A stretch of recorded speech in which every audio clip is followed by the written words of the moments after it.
साखर कारखान्याच्या पंचवार्षिक निवडणुकीच्या निमित्तानं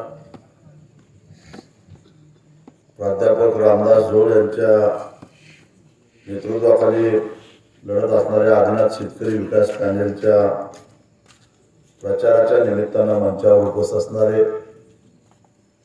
या पॅनेलचे प्रमुख प्राध्यापक रामदास जोड, मंचावर उपस्थित असणारे स्वाभिमानी पक्षाचे सोलापूर जिल्ह्याचे अध्यक्ष शिवाजीभाऊ पाटील, स्वाभिमानीच्या युवा आघाडीचे महाराष्ट्राचे प्रदेशाध्यक्ष अमर कदम, त्याचबरोबर विजय रणदिवे, मंचावर उपस्थित असणारे माजी सरपंच विष्णू इंदवे, दत्ता महाराज, भाऊसाहेब झिंजाळे, सुभाष झिंजाळे, संजय पाटील, दत्तात्रय वाळुंजकर, अशोक जाधव, कृष्णा पाटील, बहादूर अडाव, मारुती लाडाने, कल्याण पाटील, हरिभाऊ झिंजाळे, सुभाष शिंदे, त्याचबरोबर मंचावर उपस्थित असणारे सिद्धेश्वर भुगे,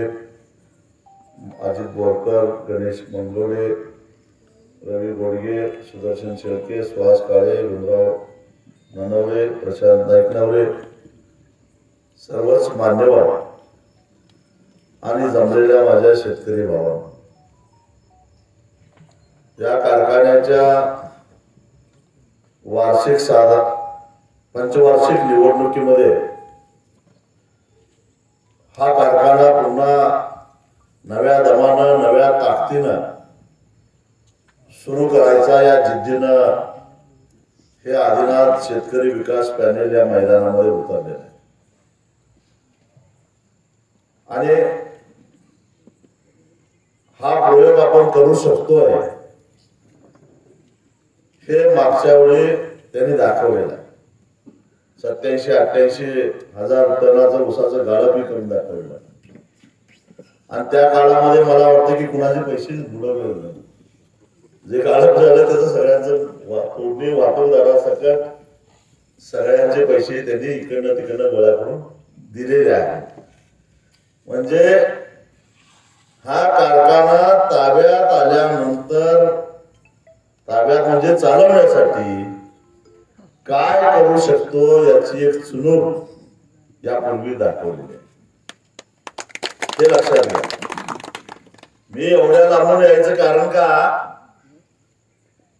त्याचं कारण सहकारातले कारखाने सहकारातच राहिले पाहिजेत या मताचा मी माणूस आहे. आणि महाराष्ट्रामध्ये असा एक टोळका आहे की सहकारातले कारखाने खाजगी व्हायला पाहिजे, तर ते आपल्या अखत्यारीत यायला पाहिजे, आपल्या मालकीचे व्हायला पाहिजे. सगळीच आहे. आज अशी परिस्थिती आहे, ज्यांचं नाव घेतलं त्यांच्या कुटुंबातल्या कारखान्यांची जर संख्या मोजली तर दररोज 2 लाख टन ऊस गाळप करण्याची क्षमता त्यांची तयार झाली आहे. हे लक्षात घ्या.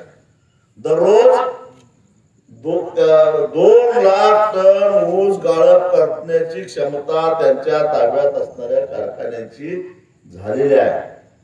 त्याला मग गट त्यांच्यात आणि वेगवेगळे गट आहे, पण त्या सगळ्यांचे एकत्रित केलं तर कधी काळी त्यांचेच असणारे मेहुणे प्राध्यापक एम.डी. पाटील आमच्या कोल्हापूरचे,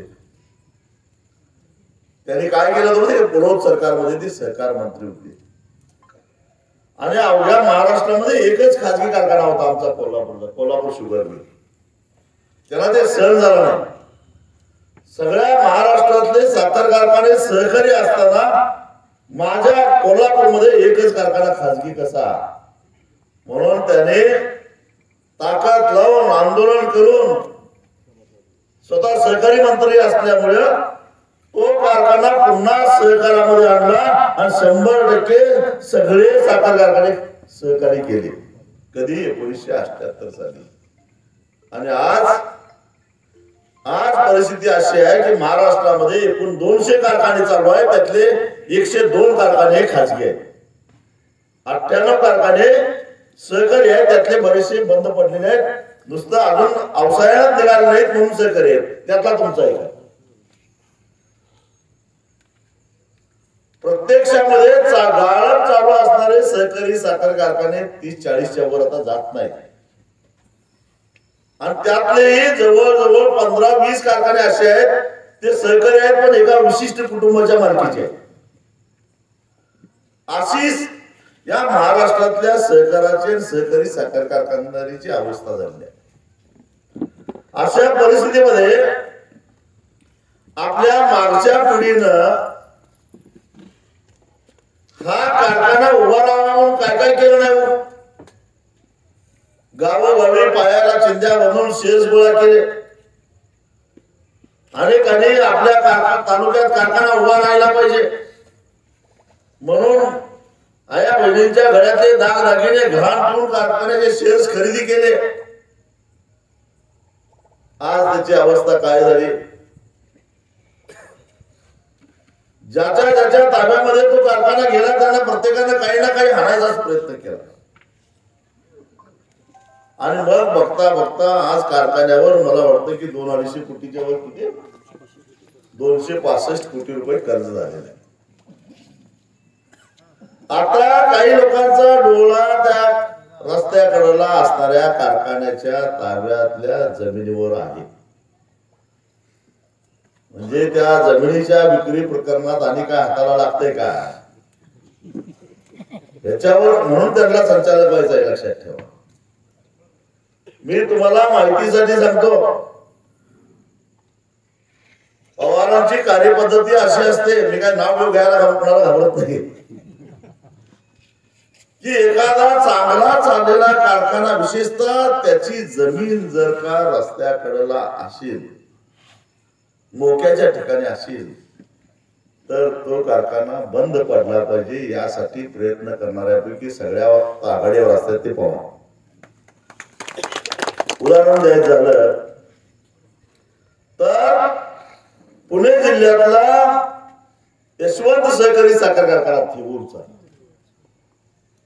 हा कारखाना पुणे शहराच्या मध्यभागी आहे. कारखान्याची 200-250 एकर जमीन आहे. त्या जमिनीवर पवार साहेबांचा होता. कारखान्यावर फारसं कर्ज नव्हतं पण अनेक प्रयत्न करून काय वाटेल ते करून तो कारखाना बंद पाडला आणि पहिला म्हटले इथनं उचलून नेऊया दुसरीकडे कारखाना आणि ही जमीन इथं काहीतरी पार्क ब्रेक करूया. त्याला सभासद दाद दिले नाही म्हटल्यानंतर प्रयत्नपूर्वक कारखाना तो बंद पाडला. अवसाया काढला. बेकायदेशीर तो विकायचा प्रयत्न केला पण आम्ही आडवा आहेच की आम्ही काय सोडतोय ते काय आपण अर्ज करून घेतोय.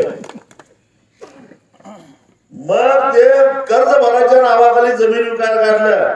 जमीन घ्यायला संजय मामा तिथे गेलेले होते. मी मुद्दाम संदर्भ देतोय. कोण गेले होते? संजय मामा गेले होते जमीन घ्यायला. लोकांनी तिथलं पळवून लावलेला. जमीन दिलेली नाही ताब्यात. लिलाव होऊन सुद्धा ती जमीन संजय मामाला ताब्यात घेता आली नाही कारण तिथले सभासद एवढे जागरूक नाही द्यायच्या मला जमीन म्हटले. कोण याच ताबा घ्यायला म्हटले. आज अखेर त्या जमिनीचा ताबा घेता आलेला नाही. जो माणूस पुणे जिल्ह्यातल्या कारखान्याची जमीन हडप करतो ती काय इथली शिल्लक ठेवू का सांगा तुम्ही. जसं त्यामुळं तुम्ही सावध राहा. तुमच्याकडे कारखाना चालवण्याची एवढी क्षमता आहे तर मग तुमचा कारखाना काय विकला. तुमचा कारखाना काय विकला. बरं त्यांच्या विरोधातलं जे पॅनल आहे तेही तसलंच. त्यांनाही कारखाना विकायचा चांगला अनुभव आहे. मग हा कारखाना विकायचा म्हणून तुम्ही पॅनल उभा केलाय का. हा कारखाना विकून आपल्या हाताला काय लागतंय काय बघायला म्हणून तुम्ही यात आलाय काय. या प्रश्नाचं उत्तर सभासदांनी त्यांना विचारलं पाहिजे. नाही विचारला तर महाराष्ट्रातले अनेक कारखाने जसं विकले गेले तसं हाही गेलं. एकदा प्रयत्न केलेला आहे. रोहित बाळ आलं होतं कारखाना ताब्यात घ्यायला. तुम्ही जागृत होता म्हणून गेला. परत आता येणारच नाही याची गॅरंटी आहे का. कारण दोन्ही पॅनलचे नेते पवारच आहेत आणि स्वार्थ आला की पवारांना बरोबर नातं आठवतं, स्वार्थ आला की नातं आठवतंय. त्यामुळे हे पॅनेल आलं तरी पवार आहेत, ते पॅनेल आलं पवार आहेत. फक्त हे पॅनेल आलं तर त्यांना त्या कारखान्याकडे वाकड्या डोळ्यानं बघता येणार नाही, हे लक्षात घ्या. आणि हा कारखाना काय झोळझोळाच्या मालकीचा नाही करायचा. हा कारखाना सभासदांचा मालकीचा करायचा आणि सभासद हा कारखाना चालवायला सक्षम आहे हे दाखवून द्यायसाठी करायचं. हा मला मान्य, एवढ्या अडचणीत असलेला कारखाना चालवायला सुरुवातीला थोडा त्रास होणार, लगेच काय 3.5 आणि 4,000 भाव देता येणार नाही, मला माहित आहे, कारण त्याचं सगळं अर्थकारण बघायला लागतंय. पण तरी सुद्धा शेजारच्या कारखान्याच्या बरोबरीनं दर देऊन काही काळामध्ये हा कारखाना कर्जमुक्त होऊ शकतो, याचं नियोजन त्यांनी सांगितलं. लगेच काय रात्रीतनं चमत्कार होत नाही, मला मान्य आहे, परंतु पूर्वपदावर हा कारखाना चालू शकतो. याचं कारण या कारखान्याच्या आजूबाजूला कारखान्याला आवश्यक एवढा ऊस आहे. ऊस उत्पादक शेतकऱ्यांचा विश्वास आहे, फक्त तो विश्वास संपादन करायला पाहिजे.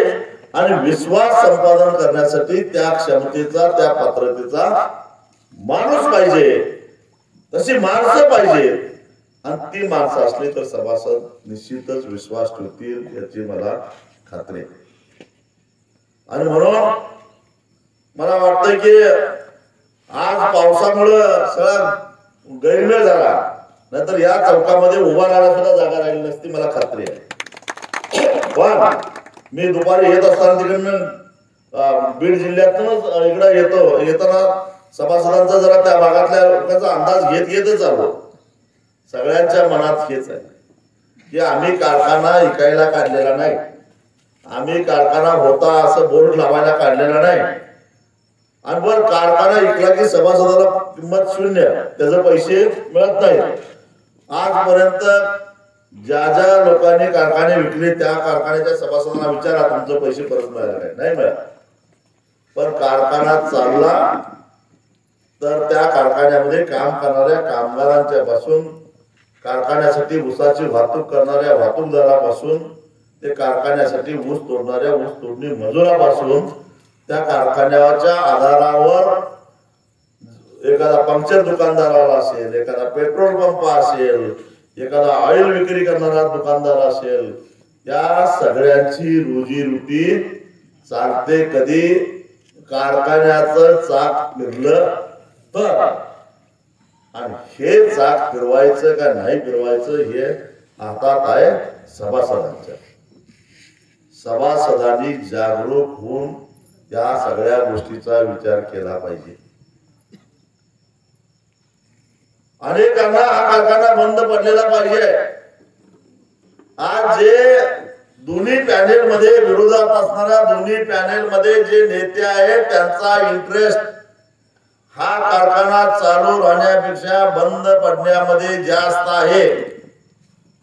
कारण तुम्हाला माहित आहे, एक तर कारखाना एकता काहीतरी हाताला लागतोय, जमिनीपासून मोळ्या खेड्यापर्यंत काहीतरी काही ना काही हाताला लागतंय. नंबर 2, कारखाना बंद पडला तर या कारखान्याच्या कार्यक्षेत्रात असणाऱ्या ऊसाचा आपल्याला फायदा होतो.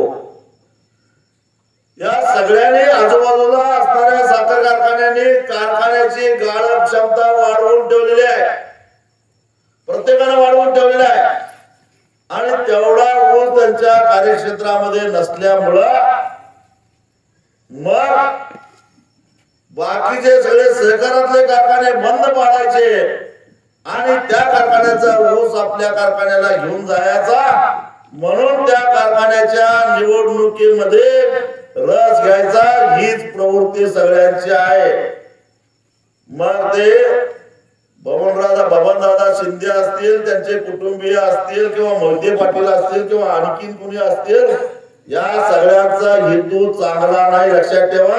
आणि याने हा कारखाना चालू राहावा यासाठी किती प्रामाणिकपणाने प्रयत्न केले हे पहिल्यांदा त्यांना विचारा त्यांना. आज आता तुम्ही कारखाना चालवायला निघालाय, आजपर्यंत हा कारखाना चालू राहावा यासाठी किती प्रयत्न केले आणि हा कारखाना बंद पडल्यानंतर इथला ऊस घेऊन जाण्यासाठी तुम्ही किती प्रयत्न केले. कारखान्याच्या कार्यक्षेत्रामध्ये असणाऱ्या ऊसावर या सगळ्या लोकांचा डोळा आहे. आणि त्याचा सगळ्यात मोठं उदाहरण म्हणजे 350 कोटी रुपये खर्च करून उभारलेला पूल. कुठला? उजनीवरचा उगाव. कुणी मागणी केली की तुमच्या कुणी एक पूल बांधा, आम्हाला पलीकडे जायचं आहे म्हणून, इंदापूरला जायचं आहे पूल तेवढा बांधा म्हणून कुणी मागणी केलेली नव्हती. मागणी न करता 350 कोटी रुपये पुलासाठी मिळतात. पण गेली 15-20 वर्ष तुम्ही बोंबलताय की कुठला हेतवड्याचा, कुठला रिटेवाडीचा उपसा सिंचन प्रकल्प करा, त्याला 400 कोटी आम्हाला द्या. तुमच्याकडे ढुंकून सुद्धा बघत नाही. पुलाला 350 कोटी आहेत, आहे नाही? पुलाला 350 कोटी आहेत, पण उपसा सिंचन प्रकल्पाला 400 कोटी नाहीत. याच रहस्य काय? याच रहस्य एवढंच की पूल झाला की सगळा ऊस पुणे जिल्ह्यामध्ये जातोय. यासाठी पूल आहे, तुमच्यासाठी नव्हे.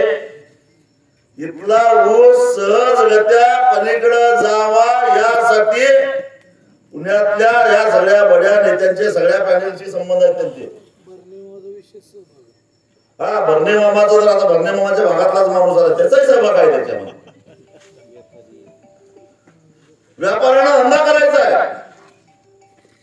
इथल्या धंद्यावर अतिक्रमण करायचं आहे, पण करमाळा तालुक्यावर कुणाचं लक्ष नाही. पण उलट हा उपसा सिंचन प्रकल्प जर आला, राहिलेला अर्धा तालुका जो आज कोरडो आहे, प्यायला सुद्धा पाणी नाही, तो हिरवागार झाला तर या तालुक्याची अवस्था कशी होईल याचा विचार करा. ज्यावेळी जमीन, ज्यावेळी शिवार हिरवागार होत, त्यावेळी नुसतं शेतकऱ्याचाच फायदा होत नाही, शेतकऱ्यावर अवलंबून असणाऱ्या सगळ्या घटकांचे अर्थव्यवस्थेमध्ये आमूलाग्र बदल होतो. त्याचं उदाहरण घ्यायचं असेल तर तुमच्या शिना नदी ज्यावेळी बारमाही प्रभावित झाले त्यावेळी माढा तालुक्यामध्ये बदल झाला का नाही? हा, कशामुळे झाला? ज्यावेळी शिना बारमाही प्रभावित झाली, तिथला अर्थकारण बदलला, तिथला रोजगार वाढला, तिथले उद्योगधंदे वाढले, तिथली पोरं शिकायला लागली, कारण पोराची फी भरण्याची ऐपत बापाची तयार झाली, बागायत जमीन झाल्यामुळं. तसं या करमाळा तालुक्यामध्ये जर का ही उपसा सिंचन योजना झाली तर आज पोट भरण्यासाठी गाव सोडून जाणाऱ्यांची संख्या जी काय वाढत चाललेली आहे ती कमी होईल का नाही? बघा, एखाद्या खेड्याच्या कोरडो भागामध्ये जाऊन जरा सर्वे करा, अनेक गावं तुम्हाला अशी निघतील की त्या गावाची लोकसंख्याच वाढत नाही. लोकसंख्या वाढत नाही याचा अर्थ तिथली माणसं पोरं जन्माला घालत नाहीत का? पोरं जन्माला घालतात पण तिथं ती राहत नाही, गाव सोडून पोटासाठी बाहेर जातात. हे जे विस्थापन आहे, हे विस्थापन थांबवायचं असेल तर पहिल्यांदा आपला तालुका हिरवागार केला पाहिजे. आणि तो हिरवागार करायचा असेल तर झोळ सरांच्या नेतृत्वाखालचं हे पॅनेल आलं तर उद्या लोक आंदोलन उभा करता येईल. तुम्हाला एक उदाहरण देतो. 1985 साली नागनाथांना नायकवडेंनी हुतात्मा साखर कारखाना काढला. हुतात्मा साखर कारखाना काढल्यानंतर आमच्यासारखी जी चळवळ करणारी माणसं होती त्यांना एक ऊर्जा प्राप्त झाली, त्याला एक ताकद मिळाली, एक चळवळ माणूस आमच्या मागे उभा राहिला. आणि त्यानंतर नागनाथ अण्णांनी कारखाना उभा केला आणि कारखान्यावर शिस्त लावली आणि नागनाथ त्यांना बाहेर पडले आणि पाणी चळवळ सुरू केली. पाणी परिषदा सुरू केल्या आणि सरकारवर एवढा दबाव आणला शेवटी सरकारला म्हैसाळ आणि टेंबू योजना पूर्ण कराव्या लागल्या. आज संपूर्ण सांगली जिल्हा हिरवागार तुम्हाला जाणवत असतो तो एका साखर कारखान्यामुळे एक चांगल्या लोकांच्या ताब्यामध्ये एक कारखाना गेल्या. त्या पद्धतीनं तुमच्या खाजगी साखर कारखान्यांना विकल्यानंतर तुमचं शेअर्स परत मिळवून देणारी माणसं हीच आहे. मला सांगा की शिवाजी भाऊनी पुढाकार घेतला नसता तर त्या शेअर्सचे पैसे परत मिळाले असते का? त्याच्या आधी पण खाजगी कारखाने काही लोकांनी विकल्यातच की. विजय शुगर विकला का शेअर होल्डरला पैसे? मग यासाठी कोण पाहिजे? चळवळ करणारी माणसं पाहिजे. ती कशाला पाहिजे? आमचं पैसे वसूल करायला. ऊसाचं बिल आणलं कोण चळवळ करणार? संघटना करणार. उद्या समजा झोळ सरांच्या ताब्यात कारखाना आला बिल तटलं आंदोलन कोण करणार? हीच माणसं करणार आहे. दुसरं कोण येणार नाही. हे लक्षात आज सांगतो मी सांगतो कारण आम्ही काही शेतकऱ्याच्या बाजूला असतो. असं संजय बाबा म्हणतील का हे कारखाना द्या मुलासाठी मी आंदोलन करतो म्हणतील? नारायणबाबा म्हणतील? आणि म्हणून या तालुक्यातल्या आणि किंवा या कारखान्याच्या सभासदांना माझी हात जोडून विनंती आहे की ही लढाई शेतकऱ्याच्या अस्तित्वाची लढाई आहे. शेतकऱ्याच्या मालकीचा कारखाना राहावा यासाठीची लढाई आहे. कुणीतरी जात घेऊन पुढे येईल, कुणीतरी धर्म घेऊन पुढे येईल, कुणीतरी पैसे घेऊन पुढे येईल, कुणीतरी दारू येईल, कुणी अजून काही आयुष्य दाखवायला येईल. या सगळ्यांना बळी न पडता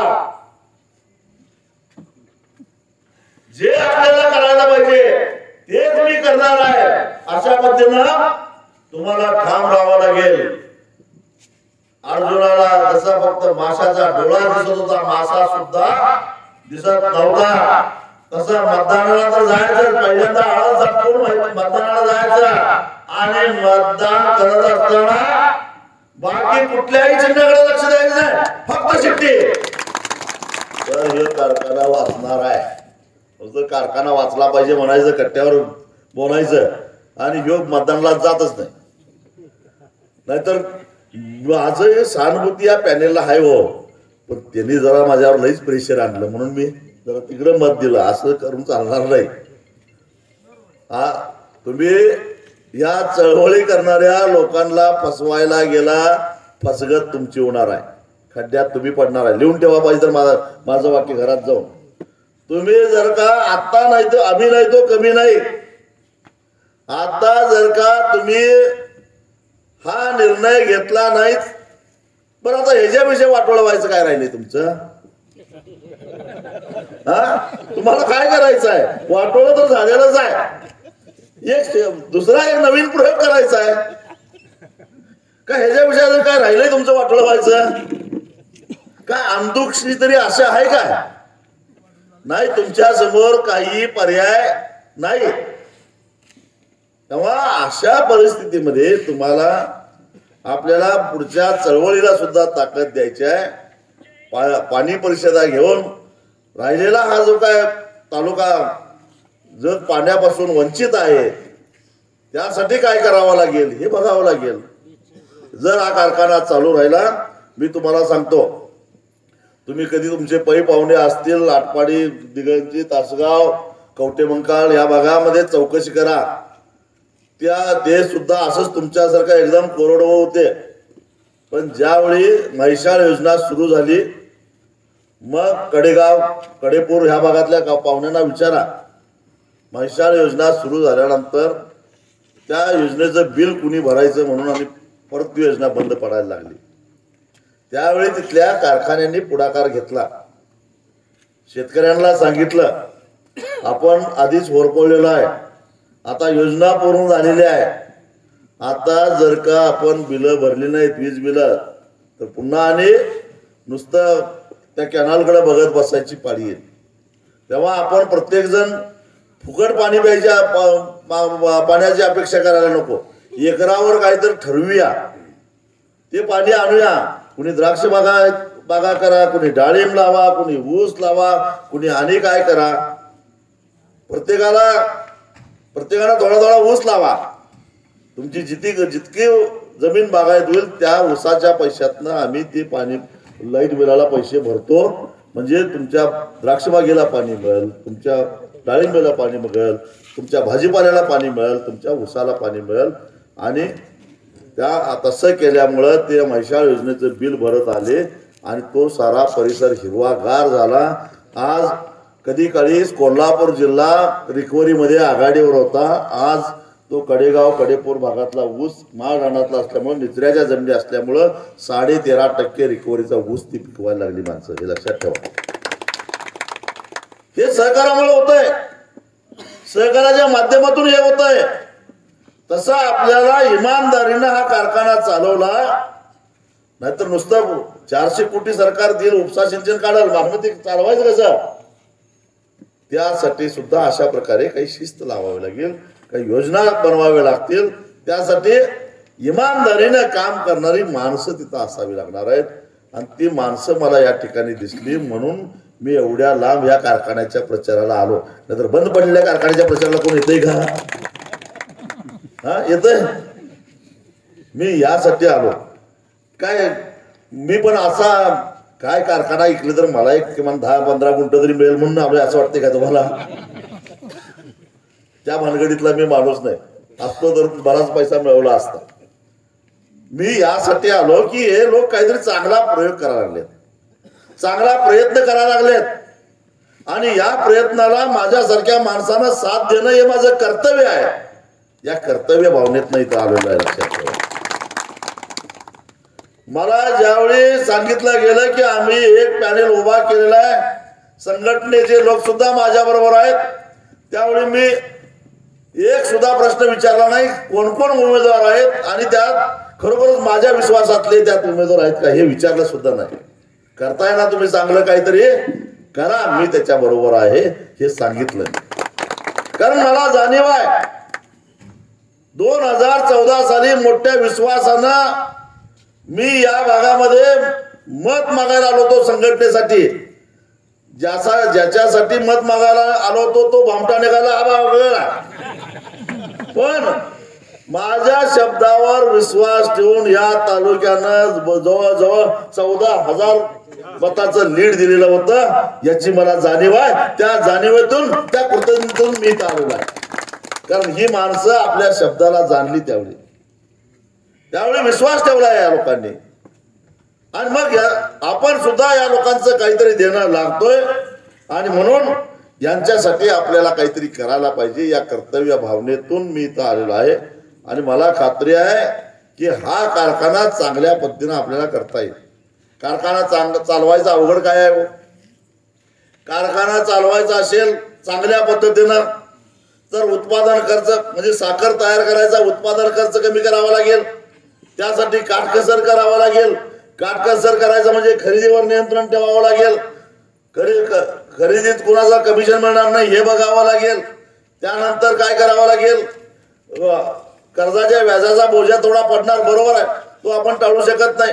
पण तो कमीत कमी व्याजाचं कर्ज कसं उपलब्ध होईल हे बघावं लागेल. त्याच्यानंतर तोडणी वाहतूकचा खर्च कमी कसा करता येईल हे बघावं लागेल. जवळच्या जवळचा ऊस आणला तर तो खर्च नियंत्रणात आणू शकतो. मग रिकव्हरी वाढवण्यासाठी प्रयत्न करावा लागेल.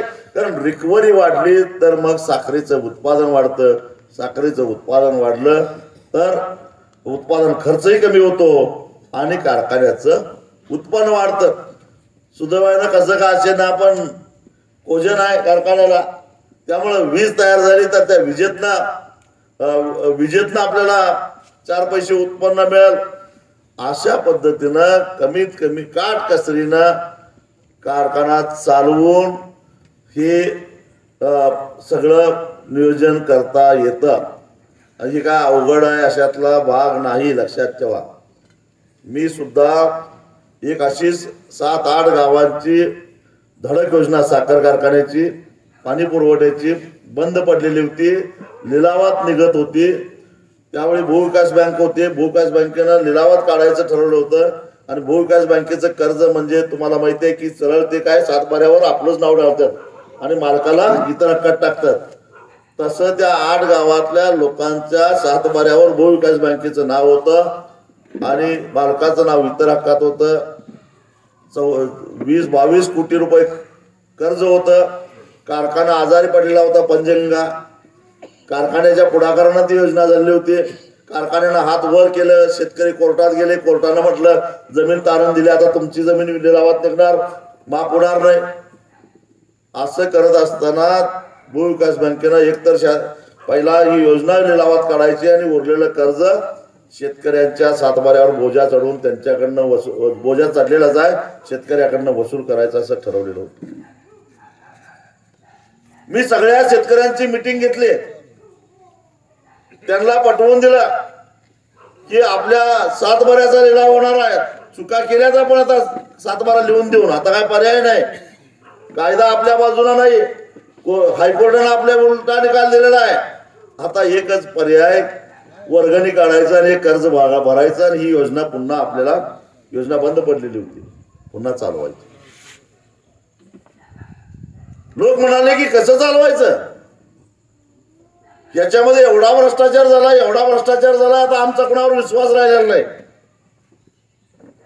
मी त्यांना सांगितलं की माझी या पाणी पुरवठ्याच्या कार्यक्षेत्रामध्ये 1 इंच सुद्धा जमीन नाही, पण तुम्ही जी काय वर्गणी काढाल ती वर्गणी भरून मी तुमच्यामध्ये येतो आणि जोपर्यंत तुमच्या मालकीचं हे होणार नाही तोपर्यंत इथनं जात नाही। फक्त विश्वास ठेवा, एक नवा प्रयोग करूया, नाहीतर कुणीतरी धनदानगा येईल, पैसे भराल आणि ती योजना आपल्या ताब्यात घेईल, तुमचा सातबारा कोरा होणार नाही। मी शेतकऱ्यांनी मान्यता दिली, मी बँकेकडे गेलो, तुमचं कर्ज किती आहे मला माहित नाही, 1 टाइम सेटलमेंट सांगा म्हटलं आणि मग 1 टाइम सेटलमेंट सांगितलं त्यांनी मला। 4.5 कोटी रुपये काहीतरी भरा म्हटले की तुमचं सगळं नील करतो, कारण ते व्याजावर व्याज वाढत गेलेलं होतं, मूळ मुद्दल तेवढी नव्हतीच।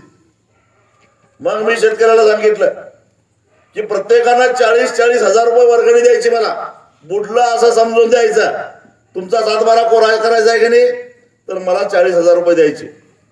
अशा पद्धतीनं 2 महिन्यात मी 4.5 कोटी रुपये जमा केले, त्या बँकेला भरले आणि ज्यांनी मला वर्गणी दिली त्यांना सभासद करून नवीन सहकारी संस्था स्थापन केली। आज ती उत्तम रीतीने चालू आहे, लक्षात ठेवा। काय अवघड अशातला भाग नाही, पण ते इमानदारीनं करावं लागतं आणि ते जर का तुम्ही केलं तर निश्चितच चांगलं फळ त्यातून मिळतं। असाच प्रयोग आपल्याला या करमाळा तालुक्यामध्ये करायचा आहे आणि त्यासाठी तुम्ही सगळ्यांनी साथ द्या आणि निवडणुकी दिवशी कुणी काही म्हटलं काही ऐकू नका, तुमचा पाहुणा असू दे, युवाई असू दे, जावई असू दे, कुणाचं काही ऐकू नका। आपल्याला हा कारखाना वाचवायचा आहे म्हणून शिट्टीला मत द्यायचं आहे, एवढं लक्षात ठेवा आणि ते केलं तर मी तुम्हाला सांगतो हा कारखाना चालवण्यासाठी जेव्हा जेव्हा तुम्हाला मदत लागेल त्यावेळी हाक द्या, मध्यान रात्री मी तुमच्याबरोबर यायला तयार आहे, एवढंच सांगतो, इथंच सांगतो। धन्यवाद।